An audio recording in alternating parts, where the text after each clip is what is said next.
The film, Kim Hong-seon's Project Wolf Hunting, which premiered at the Toronto International Film Festival last year to a shocked midnight picture-loving audience.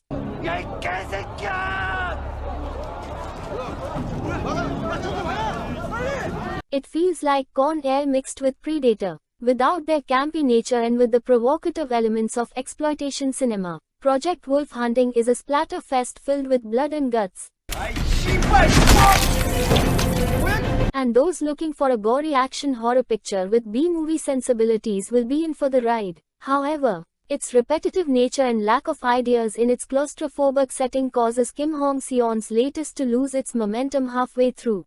The film begins with 47 of the most violent criminals and miscreants being placed on a big ship going from the Philippines to Busan, South Korea. One of those criminals is a notorious serial killer, Park Jung-do, Seo in GUK, who we know is plotting some form of escape due to his looks and smirks. They are being transported by some detectives and policemen tasked with babysitting them, keeping an eye on them as they travel along the seas to their destination. And just as expected, things immediately go wrong. Park's associates have taken over the ship and freed every single prisoner. Not even 20 minutes into the film, blood is being spilled in every imaginable form.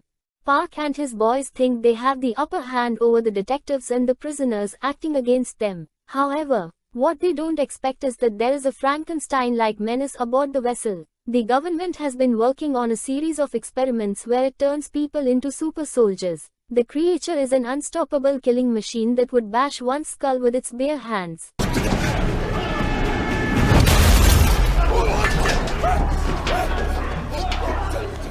Prisoners and detectives now try to team up as this menace is hunting them in batches. The film doesn't explain why the police put this otherworldly menace onto the same ship as the prisoners, but it does lead up to the bloodstained mayhem in this midnight movie splatter fest.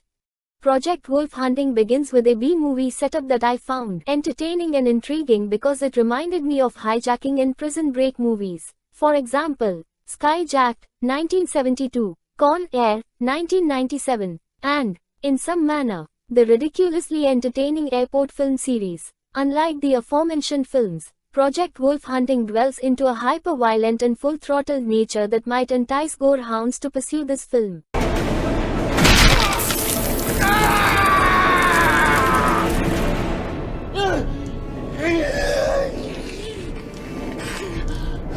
There isn't a single second where you don't see a speck of blood on the floor or the characters' faces. The other half of the film is where it switches gears. What began as a battle between cops and criminals turns into a slasher flick, where the creature chases every single person in its path.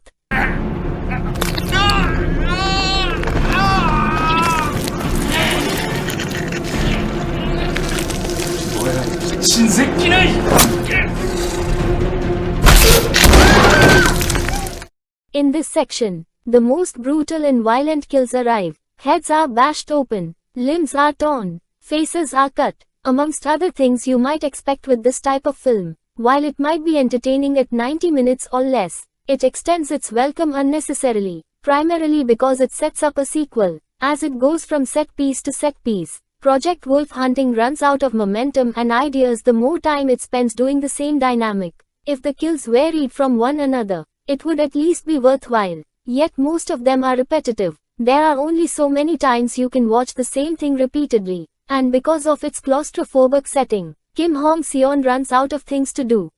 Project Wolf Hunting needed some form of spark in its creative decisions for the film to maintain its high-tension momentum going for most of its runtime. Later, the film wants to add more narrative background by introducing the third-act flashback to the creature's origins. I found this late-act addition to the narrative unnecessary. The flashback feels like an exposition dump meant to connect the dots for what has happened until that point in the film and to propose a possible sequel. And it doesn't work in the least because, in the end, this film is about a super soldier on a killing spree. It is an 80-minute action horror picture that runs for 2 hours and deflates as it goes on after that.